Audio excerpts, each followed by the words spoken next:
أفلا يتدبرون القرآن.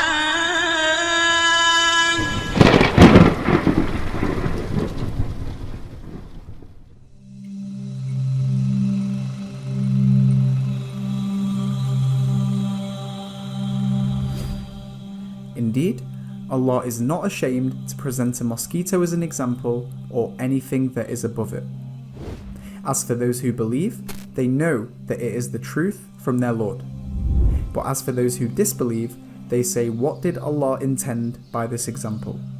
The Qur'an, chapter 2, verse 26. The first question that comes to mind is, what does Allah mean when using a mosquito as an example? Essentially, Allah is saying that even a fly is enough to demonstrate His existence.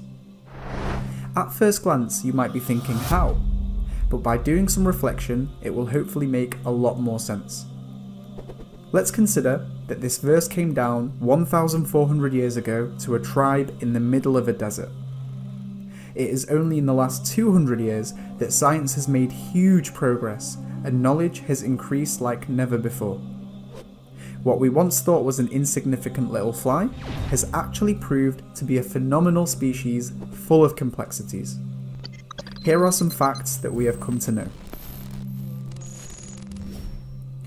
The mosquito egg is always laid in water.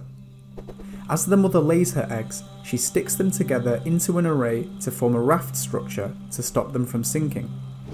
From there, the eggs turn into larvae that swim around upside down on the surface of the water whilst breathing through a tube, a bit like a snorkel.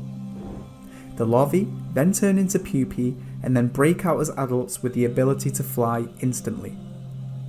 This small insect that has hatched is currently the deadliest animal in the world. Ever wondered why they have extremely fast reflexes?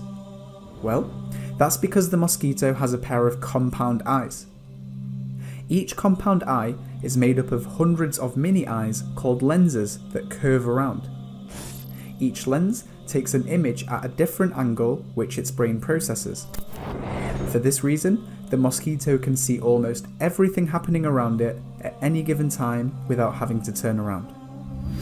Physicists have been fascinated by this and have been trying to copy this system to develop self-driving cars, drones and safety cameras, to say the least.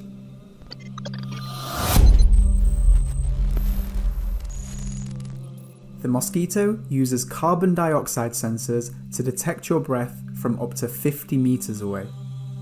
Once it finds its way into your room, it detects heat from your body to land exactly where it will start to suck your blood. This is how they see you in the dark when you are asleep. Amazingly, the mosquito uses 6 needles to suck blood in a highly sophisticated manner. First, it removes a protective layer to expose the needles. Then it uses the sharp teeth on the outside 2 needles to drill through your skin, like a saw. The 2 inner needles hold the cut open whilst the middle 2 probe around to find a blood vessel. Once a blood vessel is found, one of the probe needles spits chemicals to numb the pain and help your blood to flow. The other probe needle acts like a straw and starts sucking your blood. As it sucks, its body separates the water and squeezes it out of its back to pack in as many nutrients as possible. Sounds like a surgical operation, right? This is an image of the mosquito's foot. It is made up of a complex array of features that protect it and allow it to land on many different surfaces, such as water, to feed its eggs.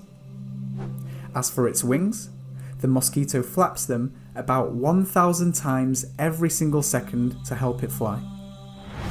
It is clear that this tiny creature we can barely see with the naked eye is packed with many efficient systems allowing it to function and breed. Let's now refer back to the verse in the Qur'an. After Allah presents the example of a mosquito, He then says, and what is above it. The Arabic used for this, فَمَا فَوْقَهَا, linguistically has many meanings, including what is above it physically and what is above it in size. Guess what? All definitions apply. In terms of size, Well, we don't have to look too far into nature to see that a mosquito is nothing compared to what is out there. The universe is so complex, yet so perfect, that it is beyond human comprehension. What about above it physically? Well, scientists have discovered that some mosquitoes have tiny larval water mites that live above them as parasites.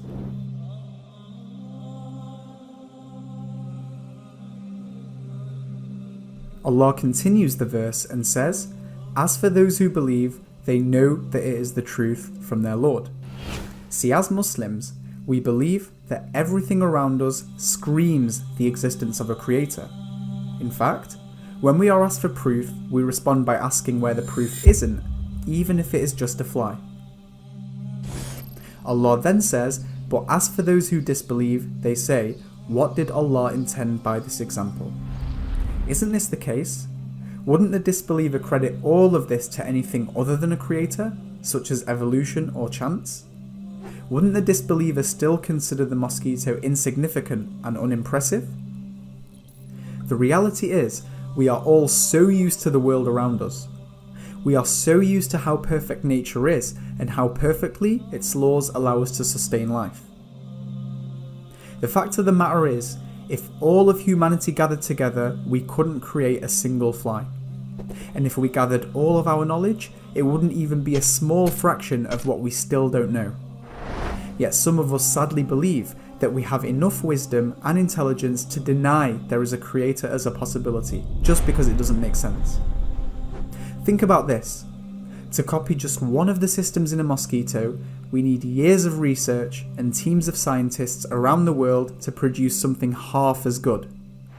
Yet the mosquito is lighter than a feather, can hardly be seen, and is jam-packed full of systems and sensors that allow it to live. And remember, the mosquito is only one of millions of different species that are on planet Earth alone, each one having unique characteristics. Isn't this verse so incredibly profound?